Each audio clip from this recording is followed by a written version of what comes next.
Hello again, Rabbi. Hello, Joe.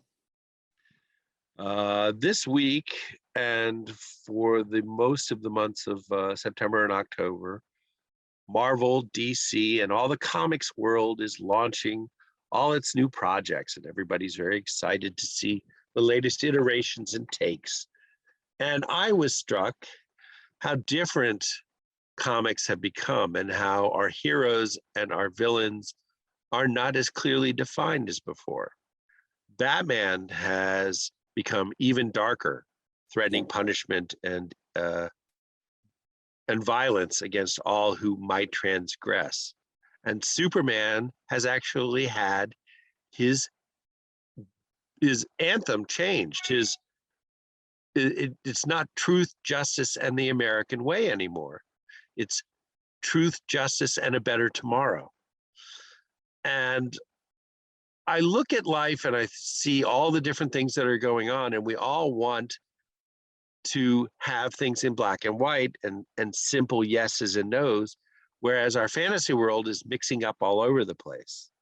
I think about COVID mandates. Should we make people get the shot or not? And Batman would say yes, and Superman, my Superman, would say no, because people will do the right thing anyway. How do you feel about all this? Yeah, a couple of things. One is I believe that the comics reflect society. When I was growing up, the superheroes were very different, and they fought for truth, justice, the American way, and there was slam, bang, punch, and they were comics.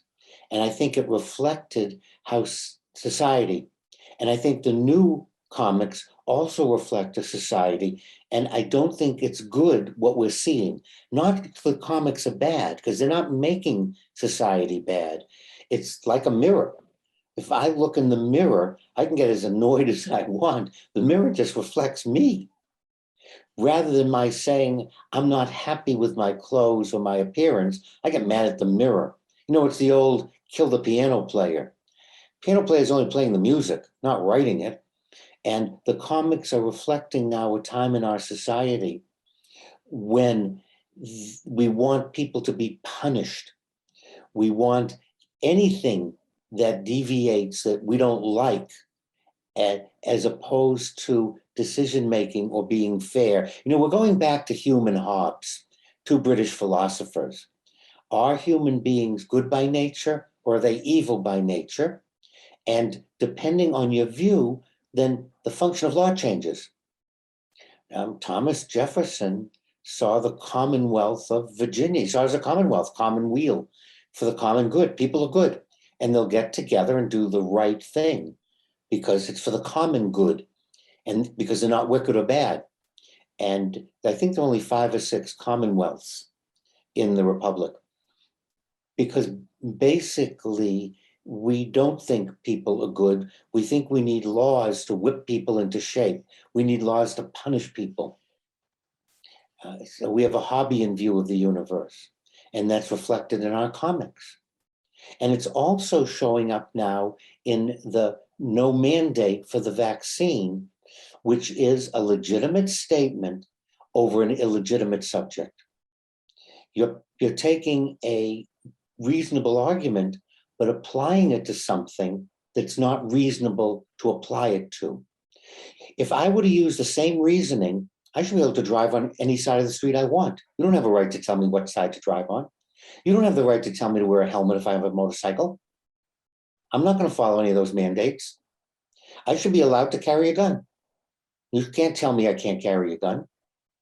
And as we look at society, we say, wait a minute, we have to stop and say, there are things for the common weal, the common good.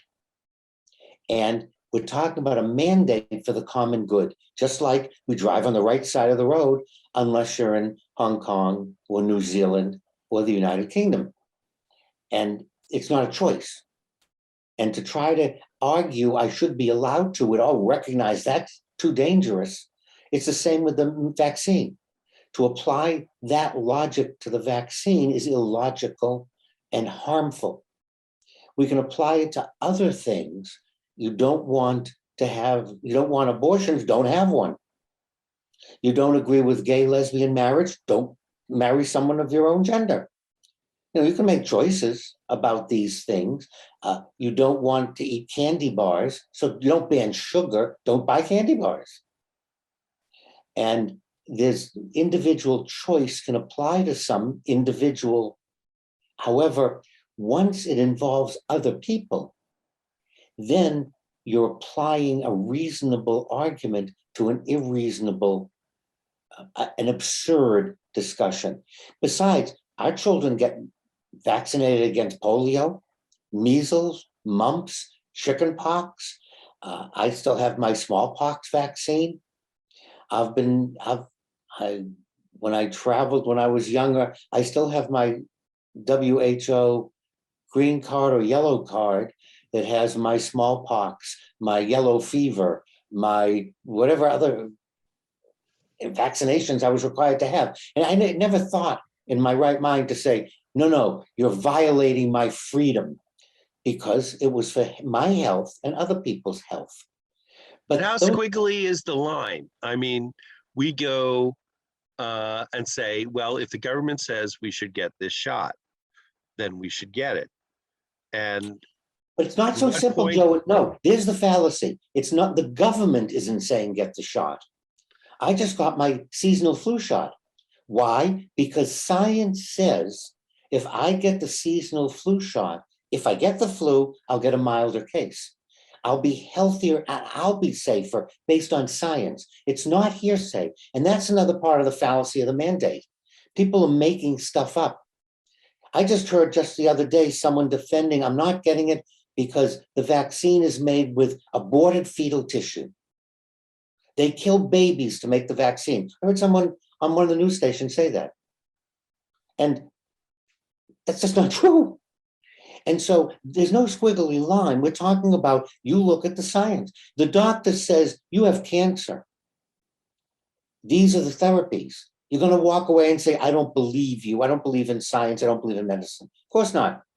You have discussions about the treatments and the pluses and minuses. And that's the fallacy in the mandate vaccine argument, is that no one's looking at the science. No one's presenting a valid reason as to why. It's not that, and it's couched, the government's making it. No, government's not doing anything. It's based on the science for each other's health.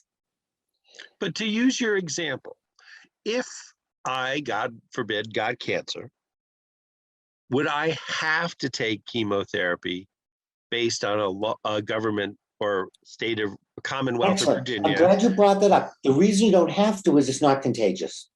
The reason you don't have to get treatment is you're going to die. If people don't get vaccinated, children die. And there is the squiggly line. There is the difference, Joe. If you want to go live on a mountain, if you want to go live on the beach, but not see anybody else, don't get any vaccines. And that's a wonderful example with the cancer. Absolutely. You're absolutely right. Your treatment doesn't affect anybody else.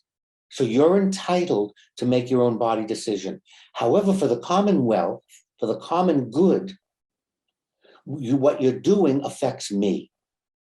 It's just like if we're in a lifeboat together and you start drilling under your seat, it's your seat, but what you're doing endangers me. If you want to do that, jump overboard. That's fine with me. But that's the line, Joe, is people are not being responsible and other people are dying because of it. And that's where it's different from cancer and other treatments. And also, if you say to someone, I want to put you in isolation because of tuberculosis, because of what you have is highly contagious, most people would not want to go back and live with their family and children and give them a horrible disease. Most people would say, I want to go in an isolation chamber, because people recognize we don't want to hurt people whom we love. And that's another part of the fallacy with this mandate nonsense. It's not about you. If it's just about you, that's fine. Get on a boat, go in the ocean behind me, and just live by yourself.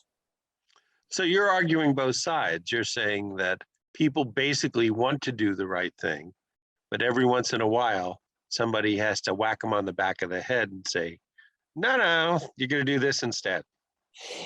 Right, because I think sometimes hubris sets in, pride, and we forget or neglect what is our duty. And that we need that kind of reminder. It's what the 10 Commandments are about. It's what religion is about. It's to remind us. It's the speed limit on the Beltway. It's to remind us of what's safe given certain conditions. And we need a reminder because sometimes we just get caught with our Lexus. Well, I never need to be reminded how good it is to talk to you and partake in your wisdom. And I'm not allowed, I can neither confirm nor deny that both Superman and Batman are patients of mine.